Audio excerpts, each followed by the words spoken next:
Hay un país emputado con lo que está pasando en Colombia. Una clase política que no se quiere autorreformar. Y ese sistema electoral que está podrido y que se roba las elecciones. Y no podemos llamarnos a engaños. Aquí más de la mitad de mis compañeros se eligen comprando votos. Tengo rabia y yo le digo a este Congreso, merecemos la fama que tenemos.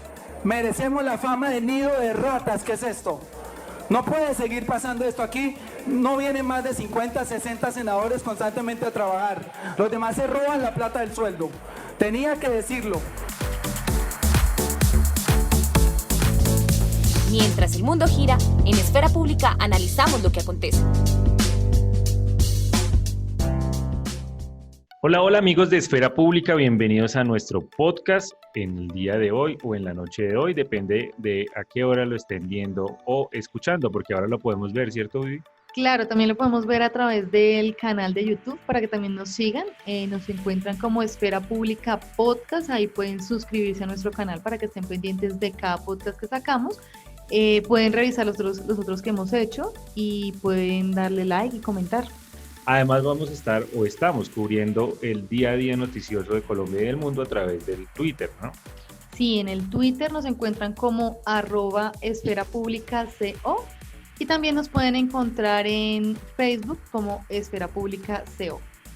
Hoy queremos hacer un programa con Viviana, nuestra editora internacional, pero esta vez con un tema nacional.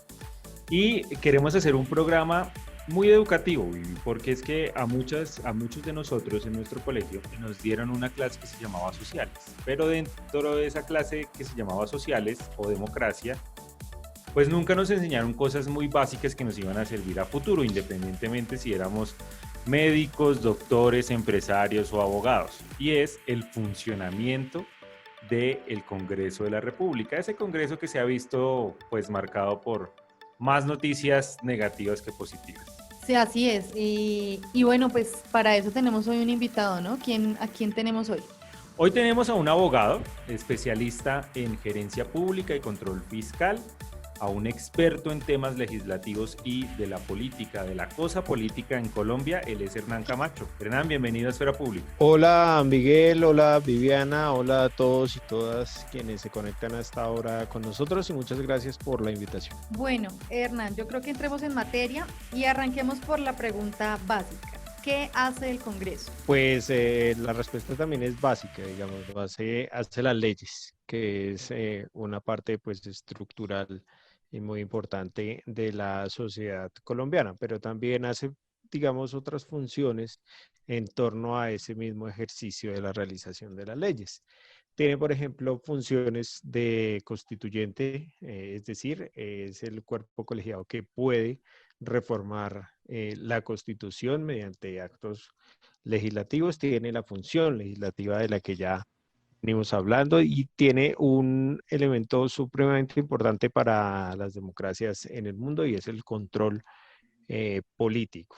Y esto básicamente es poder requerir a ministros y autoridades del gobierno nacional que tienen funciones públicas, digamos, y que son merecedores pues de una crítica a sus funciones y algunos instrumentos de ese control político, pues básicamente es una suerte de moción de censura que los oyentes y las oyentes van a hacerle familiar, van a hacer familiar ese término por estos días cuando se habla de moción de censura contra los ministros del gobierno Duque y es básicamente censurar su voz y rechazar sus maneras como conducen las funciones establecidas por la ley para esos cargos.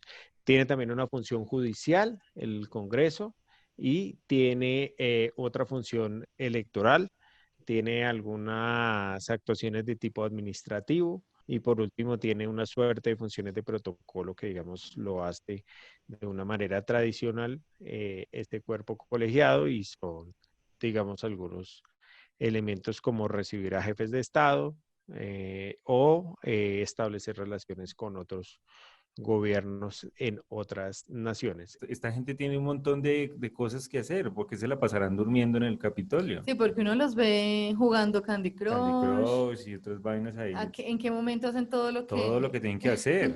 Es que es una labor muy importante porque es el peso de la otra parte del poder. Lo que haga el Ejecutivo, que es el presidente, pues lo tiene que sopesar el Congreso de la República, que ya nos explicó Hernán. Ahí empieza el primer meollo del asunto, porque la gente no sabe, el señor o la señora es senador o es representante, ¿cierto?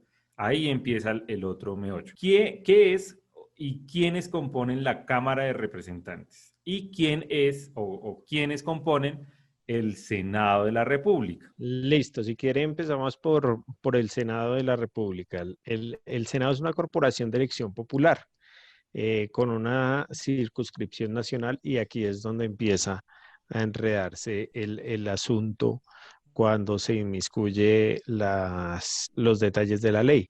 Y es que la circunscripción nacional quiere decir que es una persona que tiene derecho a elegir y ser elegida y sobre todo ser elegida eh, de personas y de cualquier parte de Colombia, digamos. Entonces, paremos un minutico.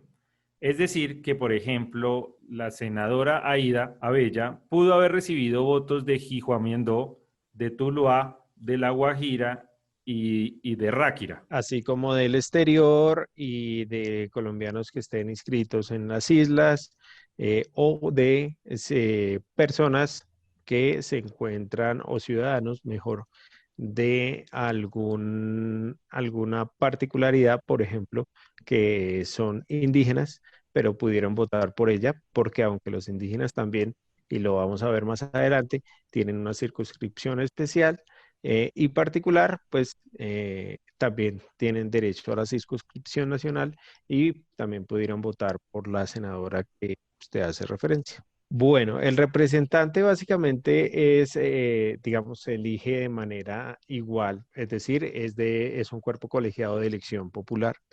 Consta de 172 personas o denominadas legisladores.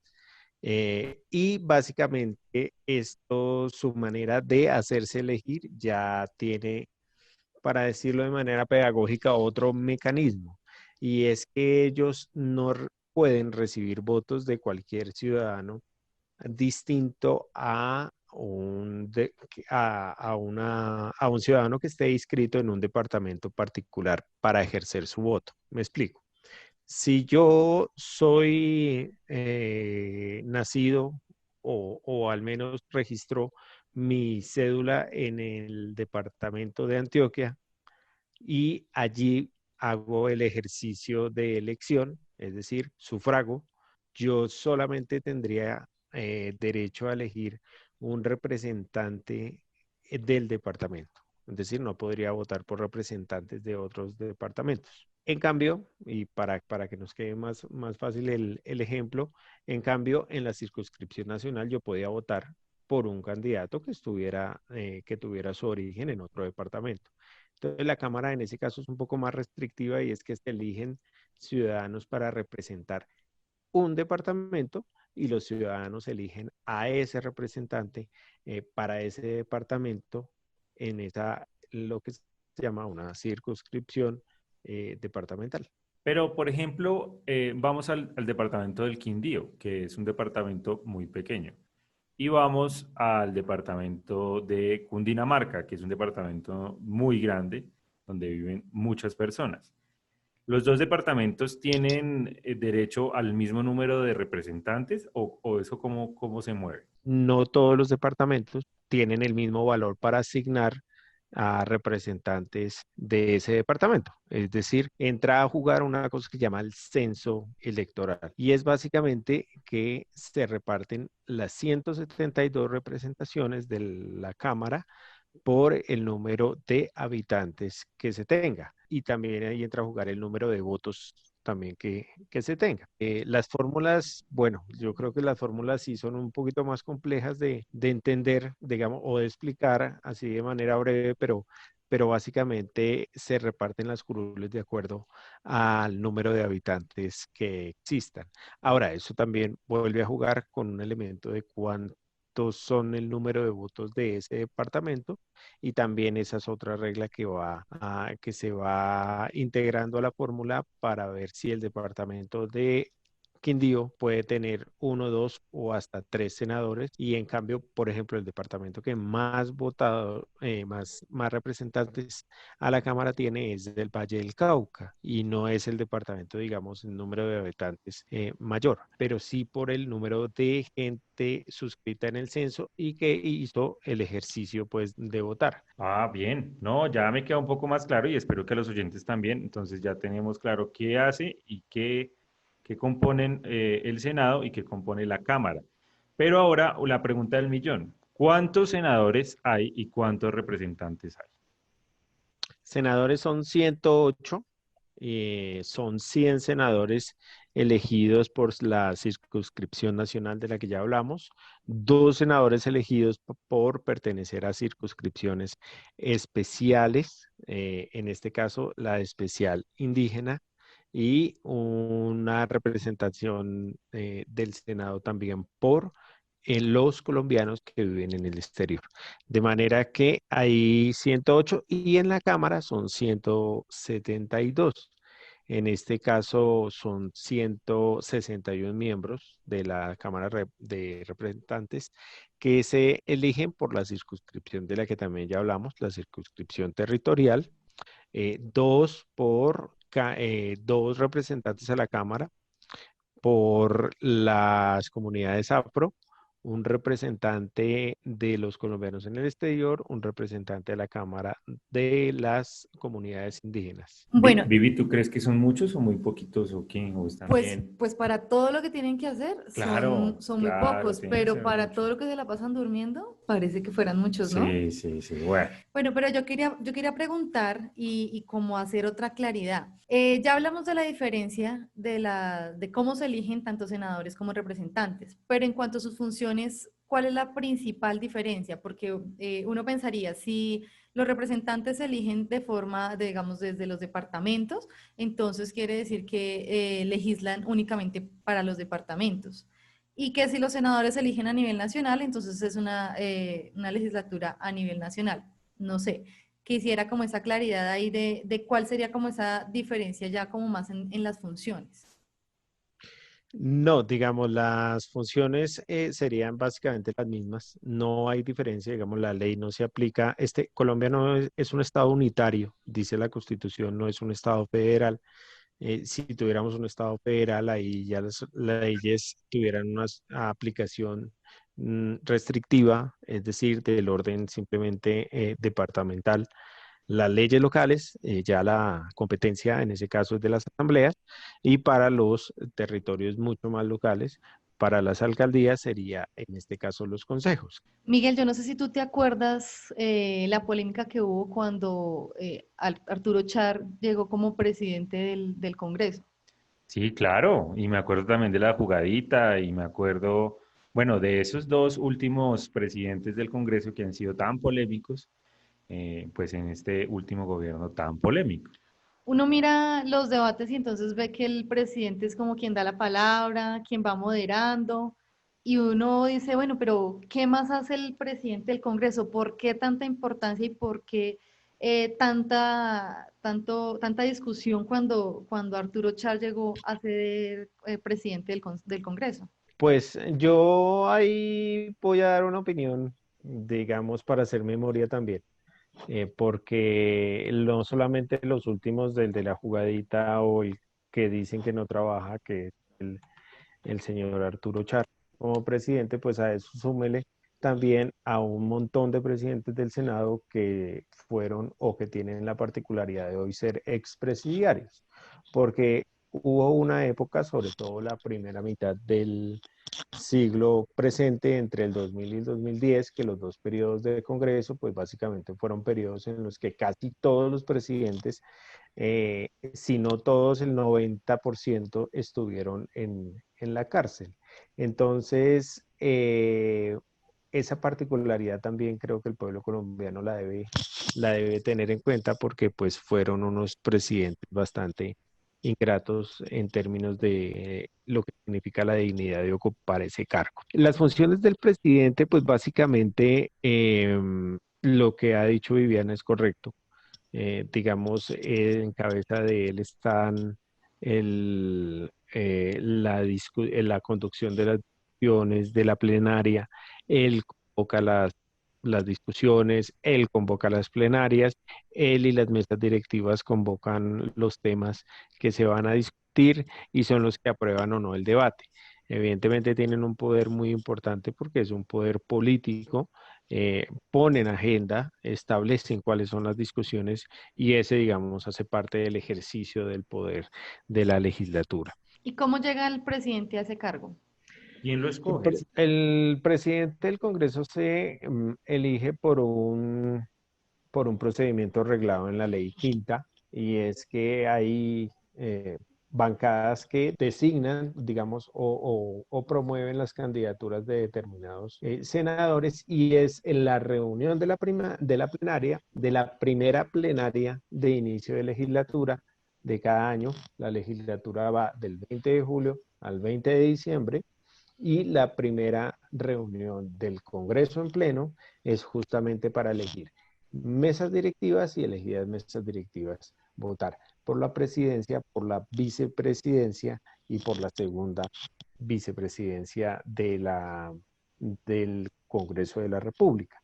Son los cargos, digamos, por ley más importantes del Congreso de la República, y en este caso tiene una particularidad este año, o bueno, más bien en estas últimas legislaturas, desde el Congreso elegido en 2018, se estrena el Código de la Oposición, y en el Código de la Oposición se establece que, en el Estatuto de la Oposición se establece que debe existir dentro de la mesa directiva del Congreso de la República, es decir, el presidente y la primera y segunda vicepresidencia, una persona de la oposición, y que esta persona de la oposición cada año va a ser una suerte de alternancia, es decir, un año un hombre, un año una mujer.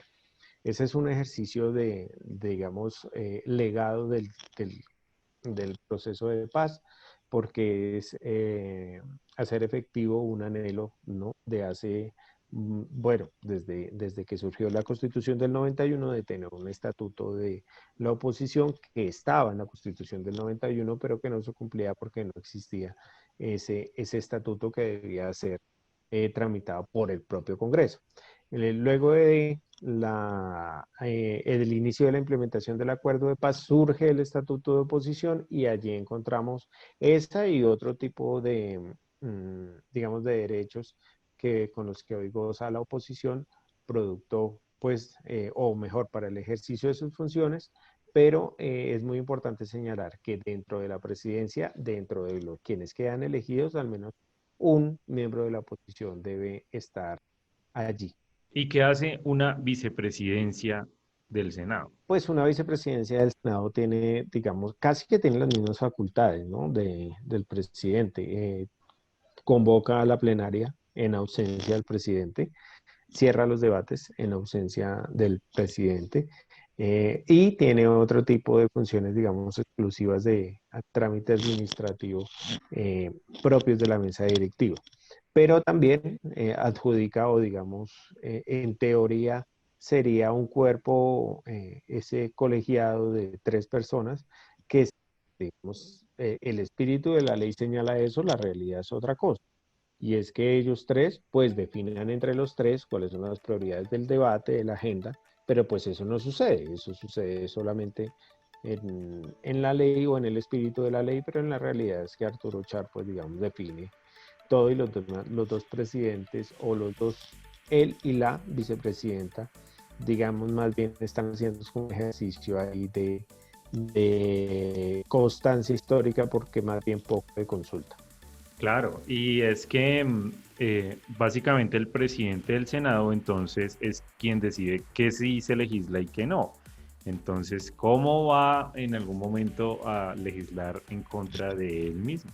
porque no va a pasar un proyecto que le afecte a él o sus intereses personales o políticos, sino que va a darle prioridad a otros proyectos. ¿Cuáles son los caminos para que una ley se tramite y salga ya como ley de la República, publicada en la Gaceta Pública Oficial del Congreso? ¿Quiénes pueden presentar un proyecto de ley? Los miembros del Congreso, porque tienen su función legislativa, el gobierno nacional, que también tiene, digamos, entre sus funciones, dependiendo del ministerio, la función de presentar proyectos de ley para ser discutidos. Los magistrados de la Corte Suprema de Justicia o en general de todas las cortes, incluida el Consejo Nacional Electoral, tiene la facultad de presentar proyectos de ley, el Contralor, el Procurador y el Defensor del Pueblo. Asimismo, tiene la facultad de presentar proyectos de ley el 30% de los concejales o diputados electos del país. ¿Se acuerdan que les comentaba hace un instante sobre el trabajo de los diputados y de los concejales, que es básicamente las mismas funciones de los senadores, pero a nivel local y departamental? Entonces, pero ellos también tienen la posibilidad de juntarse y número del 30% de concejales de todo el país poder presentar un proyecto de ley. Y los ciudadanos que firmen, o digamos que sí, que firmen el proyecto de ley, que están de acuerdo con ese proyecto de ley en un número no inferior al 5% del censo electoral vigente. Presentado el proyecto de ley, lo que sigue es que sea trasladado, dependiendo del tema, a las comisiones y que se le asigne un ponente. Es decir, una persona que analiza el proyecto de ley, entrega los argumentos y es el que está con la función de defenderlo, digamos, en los debates, y será como una suerte de padrino o madrina del proyecto de ley que se tenga. Se lo debe saber, pues no solamente de memoria, sino que él tiene la facultad de modificarlo de manera sustancial o procedimentalmente. Es decir, puede cambiar desde una coma hasta adicionar un artículo, un parágrafo, un inciso, un numeral. Es decir, tiene la facultad de modificarlo. Tengo una pregunta. ¿Quién toma el proyecto? O sea, ¿cómo se elige quién va a tomar o quién va a padrinar ese proyecto? Ahí entra a jugar un factor muy importante, que es la Secretaría del Congreso de la República. Hay Secretaría de Senado y Secretaría General de Cámara, que básicamente su función es dar fe pública de todos los actos que la plenaria o las comisiones o el cuerpo en general del Congreso realice. Estos secretarios, pues digamos, en Colombia no, también tienen alguna recordación por escándalos y demás que hacen, pero sobre todo por la manera como se eligen, ¿no? Es un cargo muy político y le asigna, bueno, por protocolos administrativos internos, él asigna ponente del proyecto, y entonces volvemos a los debates. Y es que para un proyecto de ley se necesitan 4 debates para convertirse en ley de la República. Una modificación de la Constitución que es mucho más compleja, porque tenemos una Constitución rígida en su manera de cambiarse, entonces tiene muchos procedimientos, y uno de estos procedimientos es que tengan 8 debates de discusión. Entonces, y 8 debates se va a lo largo de una legislatura, lo que hablamos, del 20 de julio al 20 de julio del siguiente año. En este orden de ideas vamos a hablar solamente del proyecto de ley, y en este caso tendría 4 debates, y el ponente tendría que defender en el primer debate sus argumentos. Si supera este primer debate con los votos afirmativos, ¿afirmativos de cuántos? Depende de qué tipo de proyecto y depende de qué tipo de votación, para que el proyecto de ley pueda seguir, digamos, vivo en el trámite legislativo. Ya llegamos al segundo debate, y allí debe presentarse una nueva ponencia para segundo debate, recogiendo las discusiones del primer debate, modificando lo que se haya aprobado o que se modifica, o ratificando lo que ya se presentó del proyecto de ley original. Y luego entramos en una discusión de debate, o un debate, una discusión y una votación para ver si se convierte o no en por ley de la República. Este ejercicio lo tiene que hacer un proyecto de ley, un debate, primer debate y segundo debate, tanto en Cámara como en Senado, y ahí se completan los 8. Es decir, si el proyecto de ley entra por la Cámara de Representantes, se inicia la discusión en Cámara de Representantes en el primer debate, luego pasa al Senado de la misma Cámara.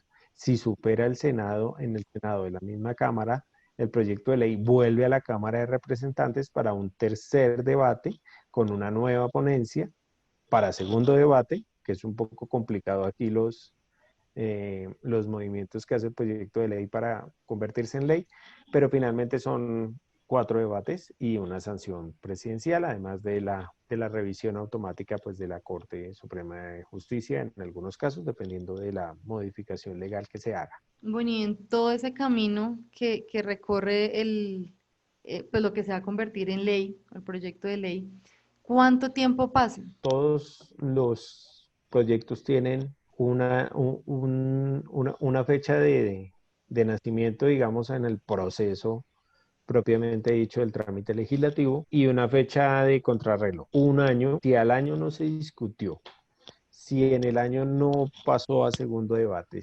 ese proyecto de ley hasta ahí llega. Entonces, sí hay un límite, pero pues esto también hace parte del juego político y es que si se tiene un presidente o una mesa directiva que cumpliera todos los trámites que señala la ley, pues digamos estaríamos todos los días discutiendo leyes en Colombia, digamos leyes para modificar, porque se presentan muchos proyectos de ley, pero llegan simplemente hasta la baranda del secretario que los recibe. Y de ahí no se mueve porque no hay una voluntad política para discutirse. En esta legislatura, por ejemplo, en la bancada de decentes, que como está conformada por la bancada de Maíz y otros representantes de otros partidos que, como la ASI, presentaron 16 proyectos de ley, uno de ellos muy famoso y es el de la regulación y legalización de la marihuana, pero también otros sobre asuntos que desarrollan el acuerdo de paz. Bueno, ahí uno empieza a ver la importancia de tener un presidente en el Congreso, además que uno le haga el seguimiento a ese presidente, que no es cualquier puesto de alegría, no es el que mejor cante ni el que mejor baile, sino debe ser una persona pues que tenga ciertos valores democráticos. Hernán, a mí me quedó sonando una palabra que puede que a los oyentes también, y ese es el tema de las comisiones. ¿Existen las mismas comisiones tanto en Cámara como en Senado? Sí, correcto. Existen las mismas comisiones y cada comisión tiene una función determinada. Son 7 comisiones constitucionales legales, porque hay unas constitucionales que no son, o digamos, que son legales, pero que no están registradas en la Constitución. La Muy breve. primera es la comisión primera que discute asuntos de trámite político, digamos, de reformas administrativas, de notariado, registro, estructura general del Estado, derechos, garantías y deberes de las ramas legislativas, y política de paz, política propiedad intelectual. La comisión segunda tiene ya unos asuntos exclusivos sobre la frontera, sobre la política internacional, la defensa nacional y la fuerza pública. Esto es muy importante, acá se discuten los ascensos de los militares y es una comisión pues bastante significativa en la estructura del Estado porque también debate y tiene el privilegio de conocer la información secreta, digamos, de las fuerzas militares y demás. Entonces es una comisión bastante importante en esos asuntos públicos. De carrera, diplomacia, etcétera, también tiene que ver. Las comisiones tercera y cuarta son los que discuten el presupuesto, son su función principal. son Y es donde nos aquellas clavan el IVA, y es donde nos clavan la declaración de renta y ese tipo de cosas, ¿verdad? y reducen el gasto social del Estado, o sea, reducen el gasto por salud, reducen el gasto de educación, reducen la cultura, reducen la paz, los dineros que van a la paz, etcétera, y buscan en esas comisiones, pues, algunos asuntos, pues, digamos, no deja de salir de la competencia económica, y también tienen que ver, por ejemplo, con asuntos de control financiero, enajenación de empresas, que es muy importante también esa comisión porque es donde se advierte si quieren vender Ecopetrol para gastárselo, como dice la película, en mecato, Y me lo o mecateé en Se lo cositas. mecatearon en cositas. Sí. se mecatean en cositas del patrimonio público, y ahí, digamos, es clave tener senadores que defiendan en general el patrimonio, pues, de los colombianos, porque pareciera que las comisiones económicas, por no hacer más, parecieran de menor importancia, pero son dos de las que definen en buena parte el rumbo económico del país. Tenemos la comisión quinta, que tiene que ver con asuntos agropecuarios, de la ecología, del medio ambiente, recursos naturales. La comisión sexta es muy importante en tiempos de la comunicación global, que trata asuntos de comunicaciones, pero también trata asuntos de tarifas de servicios públicos, de calamidades públicas y otros asuntos de tema laboral. Por ejemplo, aquí se discute muchísimo el tema de política laboral y asuntos, como les decía, de comunicaciones, asuntos de ciencia y tecnología. Se discute el espectro, el uso y la adjudicación del espectro electromagnético, que es básicamente por donde nosotros podemos comunicarnos, y asuntos de sistemas digitales de comunicación. Y la última comisión, la séptima, tiene funciones sobre el Estatuto del Servidor Público, tiene funciones distintas a la comisión sexta en términos de política laboral que tiene la comisión sexta. Esta tiene asuntos ya de régimen salarial y prestacional. Acá es donde no va a entrar, no van a dejar de discutir el primer debate, una reforma pensional que le dé pensión universal a los colombianos mayores de 65 años por el solo hecho de ser ciudadanos, como pasaría en cualquier democracia del mundo, porque aquí los fondos de privados de pensiones tienen mucho que defender, y esta comisión es una de las comisiones privilegiadas para los senadores, entre otros, para que tengan la idea. Álvaro Uribe, el expresidiario, nunca estuvo en ninguna de la comisión política ni en ninguna de las comisiones de seguridad nacional como la comisión segunda, ni en la de presupuesto, sino que siempre quiso estar en la comisión séptima, porque ahí es donde en buena medida se controla buena parte de los cambios sustanciales en términos sociales que el país reclama.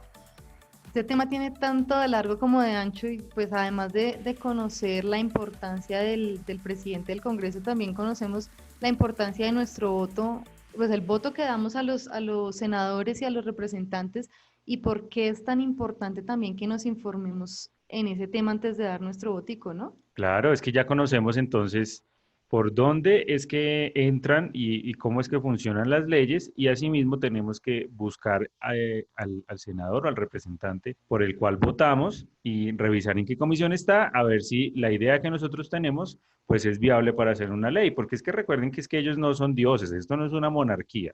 Ellos son empleados de nosotros, ellos son servidores o funcionarios públicos, y pues nos tienen que servir a nosotros. Si tenemos una idea, un proyecto sobre un tema económico, pues ya sabemos que vamos por la tercera o por la cuarta comisión. Si es un tema de Medioambiental. claro, ya ¿Por tenemos. cuál vamos, Miguel? Yo A ver ya si me las aprendí aprendí. la lección. Sí, ¿Por cuál? vamos por la sexta. No, por la quinta. Medioambiental, vamos por la quinta, Hernán. Correcto. Bueno, no me No, las aprendí bien. rajado. Sí, no. Sí, no. Toda que te vuelvas a escuchar el podcast. Sí, lo voy a volver a escuchar porque además hay que aprender este tipo de cosas, y sobre todo que le sirva a la gente para que, bueno, pilas con el voto, porque es que no es solamente votar por el presidente, que pues en teoría es la figura que une el país, sino también votar por esta gente que va y trabaja tanto, porque es que les toca hacer un montón y no legislar, imagínense. Funciones bastantes tienen. Entonces eso que sí. vayan y trabajen y lo hagan bien, independientemente de su filiación política, independientemente si va para allá o va para acá, pues que lo haga bien. Claro, y que deje de lado sus intereses personales, ¿no? Porque, Claro. pues, como tú lo acabas de decir, son servidores públicos del público, no de ellos No de ellos mismos. Hernán, muchas gracias. Un tema muy interesante. De verdad que nos dio muchas luces para entender un poco sobre el funcionamiento del Congreso. Muchas gracias por estar en Esfera Pública. A ustedes, y si me permiten, solo una cosita a propósito del voto. Esta agenda legislativa que está cursando es muy importante para los colombianos, no solamente porque pues, cambia, va a transformar las leyes, sino porque estamos pues, en medio de una pandemia en la que los asuntos sociales demandan muchísima atención por parte de la ciudadanía, y creo que ahí es clave que la ciudadanía entienda que hay un Congreso, que el Congreso actual está dividido en dos desiguales partes. La parte mayoritaria, la que está velando porque no cambie nada en plena pandemia, que todo siga igual, y la parte que está peleando, digamos, por los cambios sustanciales para que al menos la gente no la pase tan mal en medio de tanta crisis, no solamente en salud por la pandemia del COVID, sino lo que ello también significa en términos económicos, que hay una crisis profunda, una falta de empleo enorme y que estamos en un proceso de maltratamiento de los derechos, y que la legislatura de este año es extraordinariamente clave porque servirá para sostener de mejor manera las angustias y los pesares de los colombianos en los siguientes años de crisis, o profundizarla y mantenerla. Así que yo sí pido un poco de atención. Un bonus track, ¿cuánto en promedio se gana un honorable parlamentario?